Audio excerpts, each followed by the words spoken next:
Friends, welcome to my channel easy maths वाला। I am Himanshu Pandey, your mathematics mentor. तो आप सभी का स्वागत है मेरे इस चैनल इजी मैथ्स वाला पे। मेरा नाम है हिमांशु पांडे, आप सभी का मैथमेटिक्स मेंटर। तो जैसा कि आप लोग थंबनेल देख के समझ गए होंगे कि आज मैं क्या पढ़ाने वाला हूँ, आप लोग को पता चल ही गया होगा। तो बता दूं कि मैं रियल नंबर्स का जो आपके क्लास 10th का जो सबसे पहला चैप्टर है, मैं उसकी पूरी समरी इस एक वीडियो में दूंगा। जितने भी कॉन्सेप्ट, सभी कॉन्सेप्ट को पढ़ाऊंगा, वही क्विकली और बहुत ही शॉर्टली, क्विकली, बहुत ही अच्छे से उसको क्लियर करा दूंगा, ताकि आप लोग का रिवीजन भी हो जाए। क्योंकि ये वीडियो आप लोग को ज्यादा बेनिफिट होगी रिवीजन करने में, क्योंकि मैं इसमें केवल कॉन्सेप्ट्स बताऊंगा, इसमें ज्यादा क्वेश्चंस प्रैक्टिस नहीं कराऊंगा और बहुत ही कम समय में पूरे के पूरे कॉन्सेप्ट को खत्म करा दूंगा, चाहे वो कुछ भी हो। Fundamental theorem of arithmetic, how to prove irrational numbers, HCF LCM find करना, चाहे एक दो नंबर के एचसीएफ जो रिलेशनशिप होते हैं उसको भी बताऊंगा। बस ध्यान से आपको वीडियो देखना है बिना स्किप किए। और यदि वीडियो अच्छी लगती है तो लाइक शेयर भी जरूर कीजिएगा, चैनल पर नए हैं तो सब्सक्राइब जरूर कर दिए। तो चलिए शुरू करते हैं। पहले बता दूं, रियल नंबर्स कितने नंबर, रियल नंबर कितने टाइप के होते हैं? दो। पहला होता है रेशनल नंबर और दूसरा इरेशनल नंबर।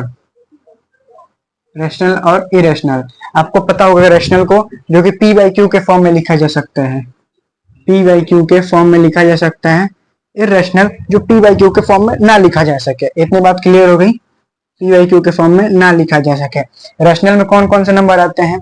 जैसे कि इंटीजर्स आ जाएंगे, और इन्हीं इंटीजर्स में पॉजिटिव इंटीजर, नेगेटिव इंटीजर। अब इसी में होल नंबर आते हैं, तो इंटीजर्स में होल नंबर आ जाएंगे, इसी होल नंबर में नेचुरल नंबर आ जाएंगे। तो ऐसे करके ये पूरा होगा कि रियल नंबर दो टाइप्स के, rational number, irrational number. Rational number वैसे नंबर जिसको पी बाई क्यू के फॉर्म में लिखा जा सकता है, इरेशनल जो पी बाई क्यू के फॉर्म में ना लिखा जा सकता है। इसमें एग्जांपल जैसे कि √2, √3, √5, √4 नहीं होगा, फिर √4 की वैल्यू हो जाएगी 2। वैसे ही रैशनल के तो आपको पता ही होगा, 6/1, 4, 5, 9/2, 2/3, 4 कुछ भी होगा। रैशनल सभी नंबर्स रैशनल ही, जो जिनकी वैल्यू फाइंड नहीं कर सकते वही इरेशनल्स हैं, जो को पी बाई क्यू के फॉर्म में ना लिखा जा सके। इतनी बात क्लियर होगी। नंबर्स दो टाइप के, रैशनल और इरेशनल। इसके बाद क्या है, आप लोग के दो टॉपिक से prime number, composite number. Prime number, composite number. Prime number आपको पता होगा कि वैसे नंबर जिनके केवल दो फैक्टर्स हो, only two factors, only two factors. कौन कौन से? 1 और वो खुद नंबर होगा, 1 एंड इटसेल्फ। मतलब कि वह केवल जो नंबर 1 से डिवाइड हो और खुद से डिवाइड हो, वही प्राइम नंबर। जैसे एग्जांपल 5, जो कि केवल 1 से डिवाइड होता है, 5 से डिवाइड होता है और कोई नंबर से डिवाइड नहीं कर सकता। 7, 11, फैक्टर बहुत सारे हो सकते हैं। ठीक उसी प्रकार से प्राइम नंबर का उल्टा कंपोजिट होता है, कंपोजिट होगा, कंपोजिट नंबर। कंपोजिट नंबर्स क्या होते हैं? वैसे नंबर जिनके more than 2 factors. Prime numbers के केवल 2 फैक्टर्स होते हैं, 1 और इटसेल्फ। कंपोजिट नंबर वहां होते हैं जिनके 2 से ज्यादा फैक्टर्स होते हैं। तो प्राइम नंबर को छोड़ दो, जितने भी कंपोजिट नंबर, प्राइम नंबर को छोड़कर सभी नंबर कंपोजिट होंगे। इसमें बहुत सारे एग्जांपल हो सकते हैं, जैसे कि 4 को 1 भी डिवाइड करता है, 2 भी डिवाइड करता है, 4 भी डिवाइड, 3 फैक्टर्स हो गए। और एग्जांपल जैसे 9 को 1 भी डिवाइड करता है, 3 भी डिवाइड करता है, 9 भी डिवाइड कर सकता है। क्योंकि हम क्यों कहेंगे कि ये कंपोजिट है? क्योंकि इनके 2 से ज्यादा फैक्टर्स है, that's why it is called composite number. And prime number that number which has only 2 factors, 1 and itself, so it is called prime numbers. अब इन्हीं प्राइम नंबर्स और कंपोजिट नंबर के कॉन्सेप्ट को लेकर हम लोग का फंडामेंटल थ्योरम ऑफ अरिथमेटिक है, जो कि बहुत इजी है। तो मैं इसको इरेज करता हूं। आपके फंडामेंटल थ्योरम ऑफ अरिथमेटिक में क्या लिखा गया है कि किसी भी कंपोजिट नंबर को हम लोग प्रोडक्ट ऑफ प्राइम नंबर्स के रूप में लिखा जा सकता है, प्रोडक्ट ऑफ प्राइम नंबर के रूप में लिखा जा सकता है। अब यहाँ पे एग्जांपल देकर समझाता हूँ। कोई भी कंपोजिट नंबर उठाइए, आप लोग अपने बुक, अपने कॉपी पे उठा के कुछ भी कोई कंपोजिट नंबर लिखिए। जैसे एग्जांपल लिखता हूं मैं 36। अब इस 36 को प्राइम नंबर्स के प्रोडक्ट के रूप में लिख सकता हूँ। प्राइम नंबर्स के प्रोडक्ट में सबसे पहले प्राइम नंबर क्या है? 2। इसको 2 से करेंगे तो 18 हो जाएगा, इंटू 2 इंटू 3 इंटू 3। यहाँ पे इसको मल्टीप्लाई कीजिए, 2 2 जा 4, 4 3 जा 12, 12 2 3 जा 36। यहाँ पे हमने क्या देखा, किसी भी कंपोजिट को प्रोडक्ट ऑफ प्राइम नंबर में लिख सकते हैं। एक और देखते हैं, फॉर एग्जाम्पल 42 मैंने लिया, 42 कैसे लिख सकते हैं, 2 इंटू 3 इंटू 7। अब यहाँ पे ये ध्यान में रखिएगा कि जितने से मल्टीप्लाई ये सब कर रहे हैं सभी प्राइम नंबर होगा, सभी प्राइम नंबर होना चाहिए। तो फंडामेंटल थ्योरम ऑफ अरिथमेटिक समझ में आ गया होगा कि कोई भी कंपोजिट नंबर को प्रोडक्ट ऑफ प्राइम नंबर्स के रूप में लिखा जा सकता है। इसी का यूज करके, इस थ्योरम का यूज करके हम लोग HCF और LCM फाइंड करेंगे। तो चलिए HCF और LCM का कॉन्सेप्ट शुरू करते हैं। तो HCF का full form highest common factor, highest common factor. जिन भी मतलब कुछ नंबर दिया जाएगा उसको HCF फाइंड करते हैं। तो वह नंबर ये HCF वह नंबर होता है जो कि वह नंबर जो दिए गए नंबर्स का सबसे बड़ा कॉमन फैक्टर है, सबसे बड़ा कॉमन फैक्टर। एग्जांपल के रूप में जैसे मैं कोई दो नंबर लेता हूं 24 एंड 36, 24 एंड 36। तो यहाँ पे हम लोग ऐसे, इसका मतलब क्या है कि वह नंबर जो 24 और 36 का सबसे बड़ा नंबर 24 और 36 को डिवाइड कर, दोनों को डिवाइड करना चाहिए, किसी एक को नहीं, दोनों को, और सबसे बड़ा भी होना चाहिए। तो इसके लिए हम लोग क्या करेंगे, पहले 24 को फैक्टराइज के रूप में लिख दीजिए, 2 इंटू 3, 36 को फिर इसी को फैक्टराइजेशन के रूप में 2 इंटू 3, इसको ऐसे लिख सकते हैं। यहाँ पे क्या लिखा गया है, 2 3 टाइम्स हुआ है, 2 का क्यूब इंटू 3 1 है, 1 टाइम्स है तो 3 पावर 1। यहाँ पे 2 दो बार यूज हो रहा है, तो 2 टू द पावर 2 इंटू 3 भी 2 टाइम्स है तो 3 टू द पावर 2। अब ना हम लोग क्या करेंगे कि जो इनमें से जो है पावर के रूप में लिखेगा, HCF है, हाईएस्ट का यूज हो रहा है, ध्यान में रखिएगा, हाईएस्ट का यूज होगा तो हम लोग वो लोवेस्ट पावर को मल्टीप्लाई करेंगे, कॉमन फैक्टर का लोवेस्ट पावर, तो HCF क्या होगा, कॉमन फैक्टर कौन कौन सा है, 2 2 दोनों में है, 3 3 दोनों में है। अब दोनों 2 लिख दिया, इन दोनों में कम पावर किसकी है, 2 का, 2 लिख दिया, इंटू 3 दोनों में कम पावर किसका है, 1 है। बस इसको मल्टीप्लाई कर दीजिए, 4 इंटू 3 12, तो ये होगा HCF। तो HCF क्या है कि सबसे दो दिए गए नंबर्स का सबसे बड़ा फैक्टर जो उन दोनों नंबर्स को डिवाइड। इसके बाद LCM का कॉन्सेप्ट शुरू करते हैं। तो LCM का फुल फॉर्म क्या होता है, लोएस्ट कॉमन मल्टीपल। इसका मतलब लोएस्ट कॉमन मल्टीपल, जो दिया गया नंबर है, इन दिए गए नंबर से सबसे छोटा नंबर जो इन दिए गए नंबर से डिवाइड हो जाए, सबसे छोटा नंबर इन सबसे डिवाइड हो जाए।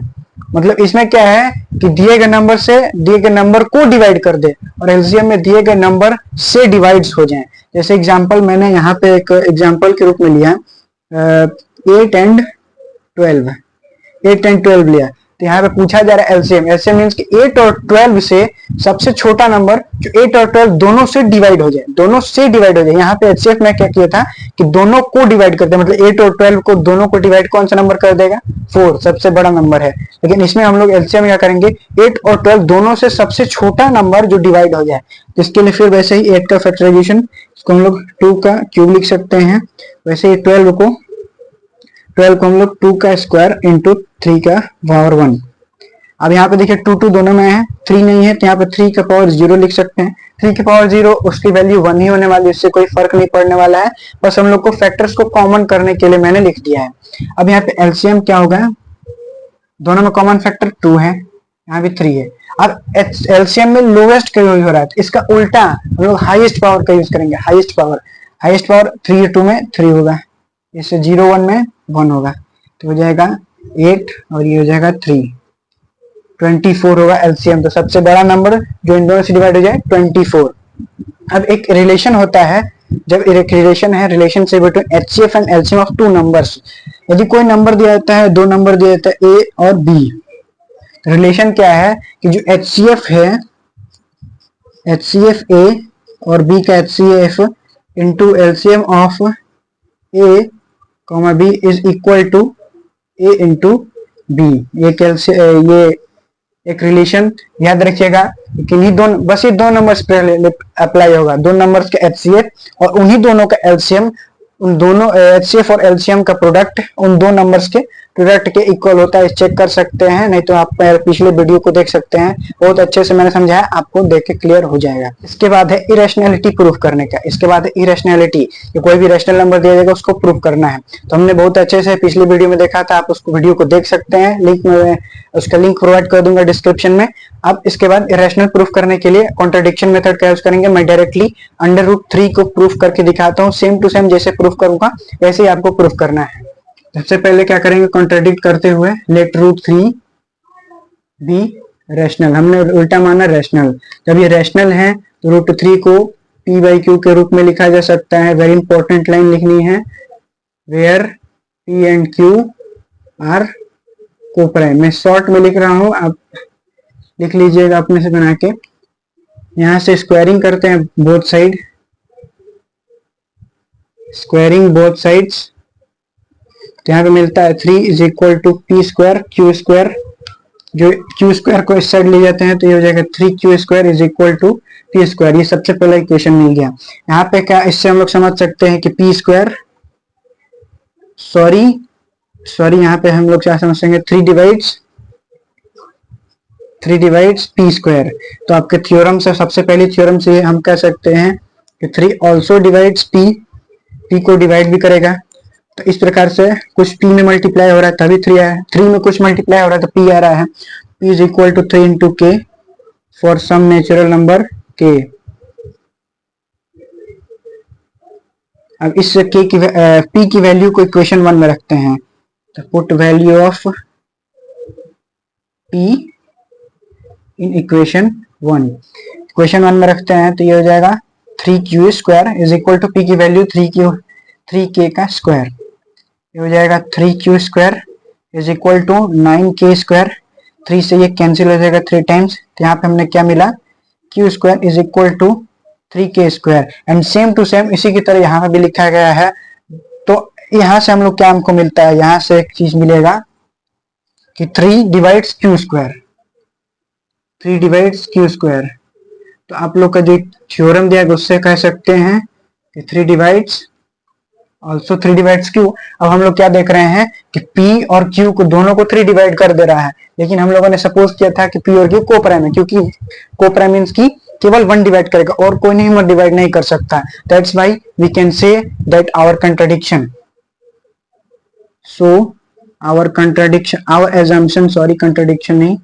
Our assumption is wrong. क्यों? Because P and Q both are divisible by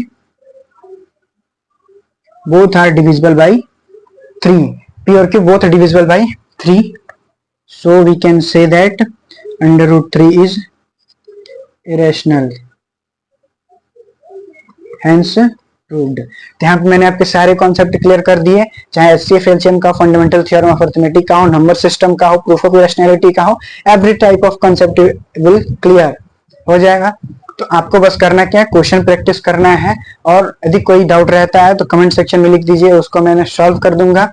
और वीडियो अच्छी लगी तो लाइक शेयर जरूर कर दीजिए, चैनल पे नए हैं तो सब्सक्राइब करना ना भूले। Thank you.